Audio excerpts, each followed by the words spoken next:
नमस्ते, मी आझाद मुलानी. आजचा माझा दुसरा व्हिडिओ आहे. कारण परवा शिवसेनेचा 60वा वर्धापन दिवस दिन झाला. त्यावेळी आदरणीय उद्धव ठाकरे साहेब यांनी अत्यंत चांगलं भावनिक भाषण केलं. आम्हाला उद्धव ठाकरे साहेबांना सांगायचं आहे की साहेब, पक्षप्रमुख म्हणून तुम्हीच त्या पदावर राहा आणि या महाराष्ट्रातील सत्ता पुरोगामी विचारांच्या हाती कशी येईल एवढं बघा, ही एक माझी अपेक्षा आहे. आणि दुसरा जो मेळावा झाला एकनाथ शिंदे साहेबाचा, आणि शिंदे साहेबांनी त्या ठिकाणी सांगितलं की ऑपरेशन टायगर करायला काळीज लागतं.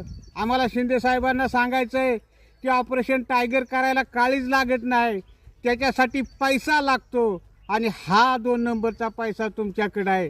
जनता फार हुशार आहे, तुम्हाला ओळखून आहे. आणि मला सांगायचं मतदारांना की जे असे फुटतात अशा फुटीरवाद्यांच्या गांडीवर चाबूक मारले पाहिजेत. आणि म्हणून मला सांगायचं की ठाकरे साहेब, आपलं एकनाथजी शिंदे साहेब, तुमचं जर काळीज एवढं मोठं असेल तर उद्या अधिवेशन चालू आहे. त्या अधिवेशनामध्ये सरसकट कर्जमाफी करा आणि सांगा की कर्जमाफीसाठी सुद्धा माझं काळीज फार मोठं आहे, परंतु ते तुम्ही करणार नाही हेही आम्हाला दिसतंय.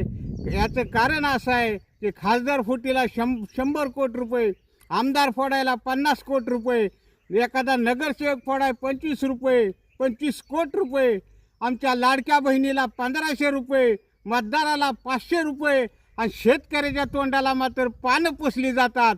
असं हे सरकार आहे. देवेंद्र साहेब, अजब तुझे सरकार. आणि थांबतो. जय शिवराय, जय भीम, जय संविधान.